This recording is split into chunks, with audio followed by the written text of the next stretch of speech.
Share market learning এর আরও একটি ভিডিওতে আমি সুররঞ্জন গঙ্গোপাধ্যায় আপনাদের সবাইকে স্বাগত জানাচ্ছি। চলুন ভিডিওটা শুরু করি। আজকের যে বিষয় নিয়ে আলোচনা করব সেটা হচ্ছে পিই এক্সিট। আমি জানি না আপনারা কতজন এই শব্দটিকে শুনেছেন। পিইকে হয়তো শুনেছেন, প্রাইস টু আর্নিং রেশিও, কিন্তু সেটাকে নিয়ে এই ভিডিওটা নয়। পিই এক্সিট আমাদের আলোচ্য বিষয় হবে যে পিই এক্সিট কী এবং এর প্রভাব শেয়ার মার্কেটে কেমন পড়ে বা স্টকের ক্ষেত্রে, একটা নির্দিষ্ট স্টকের ক্ষেত্রে কেমনভাবে পড়তে পারে।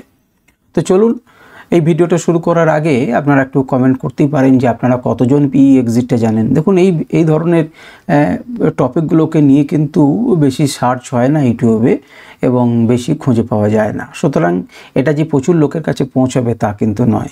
সুতরাং আমি জানতে চাই যে আমার যারা দর্শক আপনারা, অর্থাৎ আপনারা যারা শুনছেন ভিডিওটা, তাদের কাছে এটি নতুন ঠিকলো কি ঠিকলো না, তাদের কাজে লাগলো কি লাগলো না, এই বিষয়টা আমার জানার দরকার আছে। কারণ এই ধরনের সেই ভিডিও করেই লাভ আছে একজন ইউটিউবারের, যেটি সব জায়গাতে ছড়ায়। কিন্তু ধরুন এই ধরনের ভিডিও যেখানে কিন্তু খুবই কম সার্চ হবে এবং লোকে জানবে, তবে তো সেই বিষয়টাকে নিয়ে সার্চ করবে।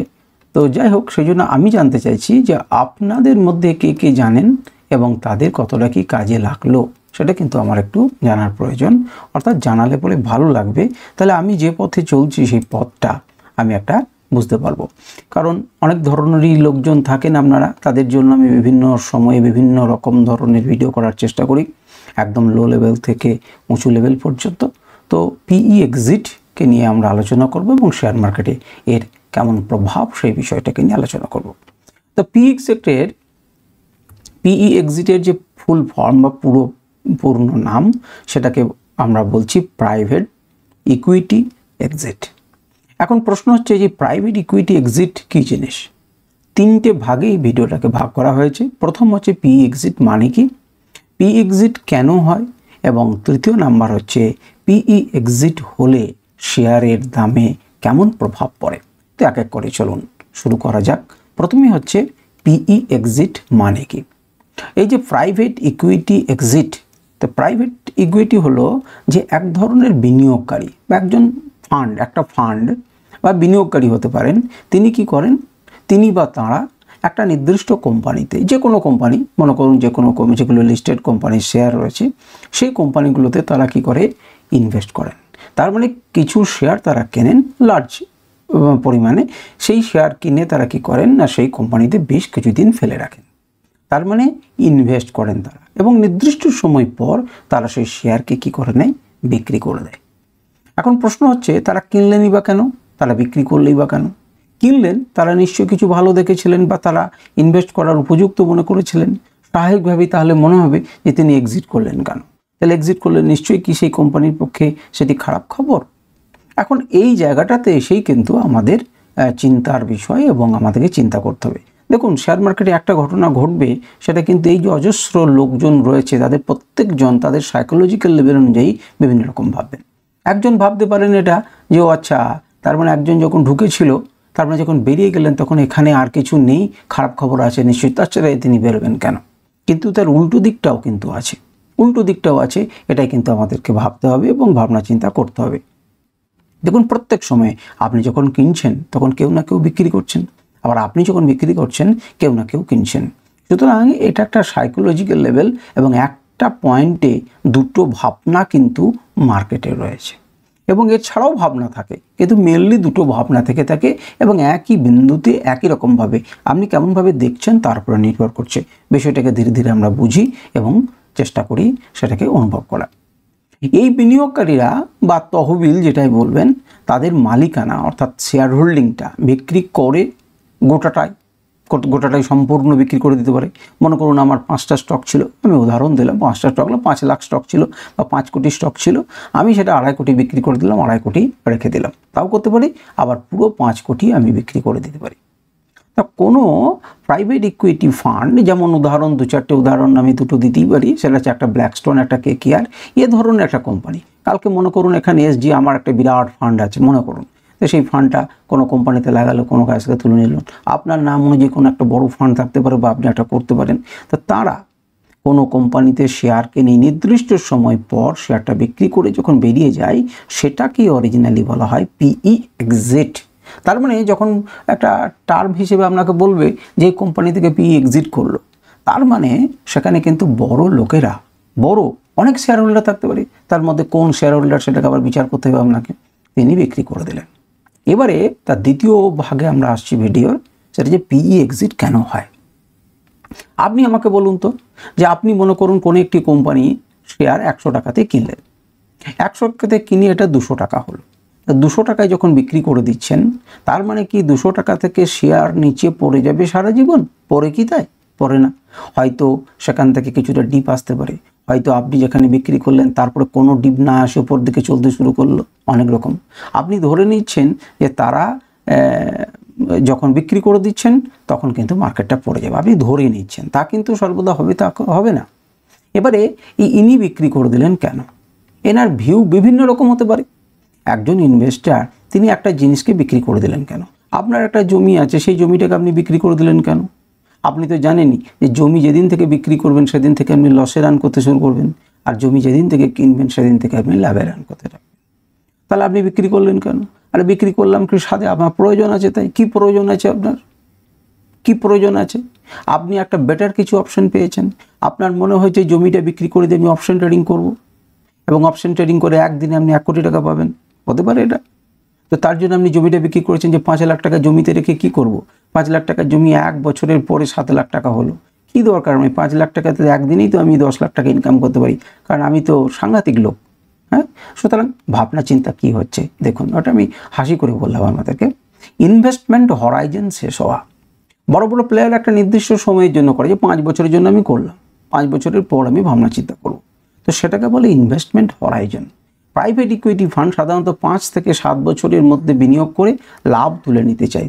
তারা লাভ তুলে নিয়ে চলে যাবে, তারা একটা দেখবে যে কম্পাউন্ডিংটা কত হলো, সিজিআর কেমন হলো, বার্ষিক কত টাকা করে তারা পেলো, দ্যাটস ইট। সময়সীমা শেষ হলে তারা শেয়ার বিক্রি করে বেরিয়ে যায় জেনারেলি, যে এত বছরের জন্য আমি তোমাকে দিলাম, তুমি ক টাকা করতে পারছো আমি দেখি। দ্বিতীয় নাম্বার উপায় হচ্ছে পিই এক্সিট করার, টার্গেট রিটার্ন পাওয়া।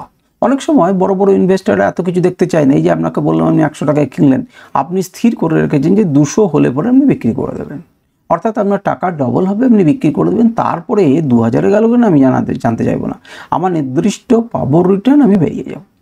তাহলে সেই সমস্ত একটা লোকের, বিনিয়োগকারীর, কিংবা মনে করুন একটা তহবিলের ফান্ডদের একটা সিস্টেম থাকতে পারে, যেখান থেকে আমি 20% নেবো, 20% নেবো, আমি বেরিয়ে যাব।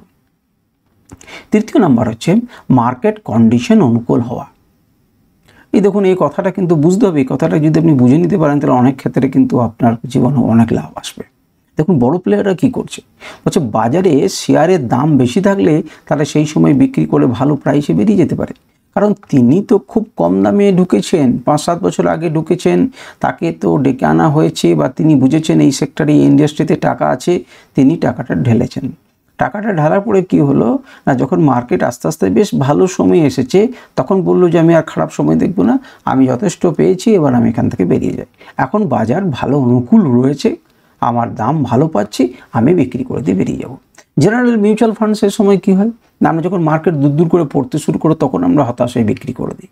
আমরা কিন্তু মার্কেট যখন ভালো থাকে তখন বিক্রি করি না, তাই নয় কি?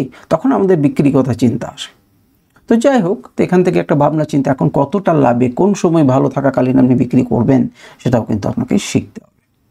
এবার হচ্ছে চতুর্থ নাম্বার উপায় যার জন্য পিই এক্সিট হয়, তার হচ্ছে ফান্ড স্ট্র্যাটেজি পরিবর্তন।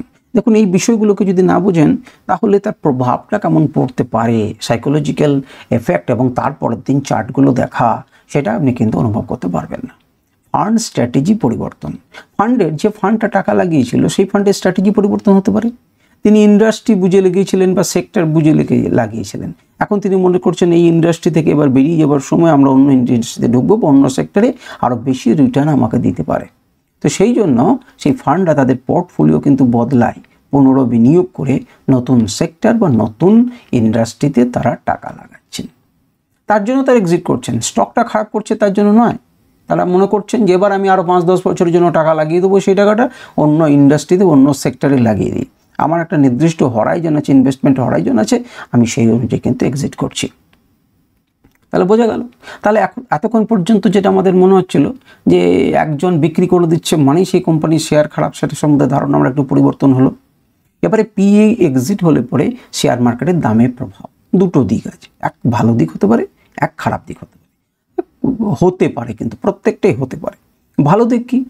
নতুন ক্রেতা, আমি যে বিক্রি করব, আমার কাছে যে 5 কোটি শেয়ার আছে, সেই 5 কোটি যখন আমি বিক্রি করে দেবো, সেল করে দেবো, আমি তার আগে একজন ঢুকেছিলাম, তাহলে পিই আমি এক্সিট করছি, তা পিই যখন এক্সিট করলাম আমি, তখন এই 5 কোটি শেয়ারকে তো কাউকে কিনতে হবে, সেটা হয়তো বড় কোনো লোক কিনছেন, তো তিনি ভাবছেন যে এবার কোম্পানিটির হবে।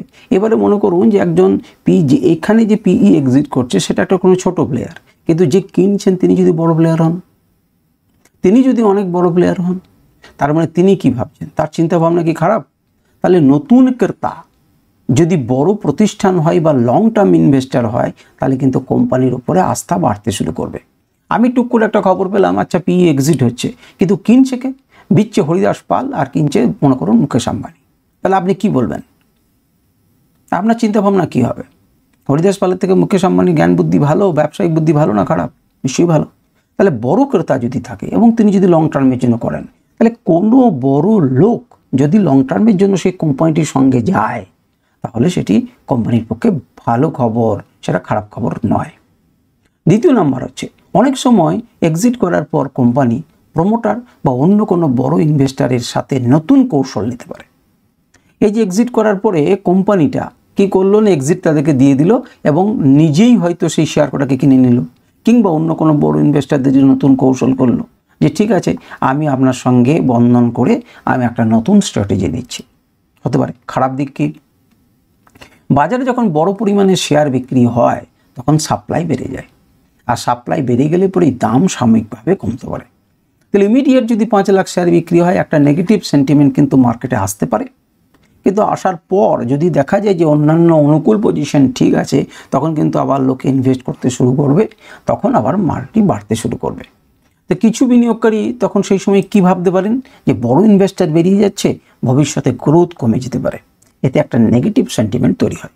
আমি এই জিনিসটাই আপনাদেরকে বোঝাবার চেষ্টা করছি যে পার্টিকুলার একটা পয়েন্টে এই যে সাইকোলজিক্যাল ভিউ বিভিন্ন জনের, সেই সাইকোলজিক্যাল ভিউটা কিন্তু পরিবর্তন হয়, দেখছি আমি কেমনভাবে তার উপরে নির্ভর করছে, আর তার উপরে গোটা মার্কেটটা নির্ভর করছে। আপনি কিভাবে দেখছেন সেটার উপরেই কিন্তু মার্কেটটা নির্ভর করছে। সুতরাং পিই এক্সিট, বড় কোম্পানি কোনো শেয়ার যদি বড় প্রাইভেট ফান্ড বা তহবিল যদি সেখানে ইনভেস্ট করে এবং ইনভেস্ট থেকে তারা বেরিয়ে যায়, তখন সেটা পিই এক্সিট। কিন্তু সেটা বেরিয়ে যাওয়া মানেই যে খারাপ তা নয়। আপনাকে দেখতে হবে যে তার এগেনস্টে কোন কোন কোম্পানি ঢুকলো, এন্ট্রি কারা নিল, তারা কতটা ভালো লং টার্ম ইনভেস্ট করছে কি করছে না, এবং তার পরের দিন চার্টে আপনি দেখুন যে পিই এক্সিট করার পরও যদি চার্ট বেটার লাগে বা নতুন করে আপনি কোনো ব্রেকআউট হচ্ছে, তাহলে জানবেন যে সেটা ভালো। আর যদি দেখতে থাকেন যে পর পর পড়তে থাকে, তাহলে খারাপ। তাহলে এই যে পিই এক্সিট আপনি দেখছেন, সেটাই তো বাল্ক ডিল। যখন আপনাদেরকে বাল্ক ডিলের ভিডিও দিই তখন কিন্তু আপনারা দেখেন যে কোন কোন বড় কোম্পানি কিনলো, কোন কোন বড় কোম্পানি সেটা বিক্রি করলো, তাদের রিপোর্ট কেমন, যে কোম্পানিটা যে এজেন্সিটার নাম লেখা থাকে তারা কেমন রেজাল্ট করে, তাদের চরিত্র কেমন, সেটাকে আপনাকে বোঝার চেষ্টা করতে হবে। তাহলে যদি আপনি বোঝেন যে একটা বড় কোম্পানি কিনলো, মনে করেন একটা মিউচুয়াল ফান্ডস কিনছে, তিনি কি কালকে বেরিয়ে যাবেন?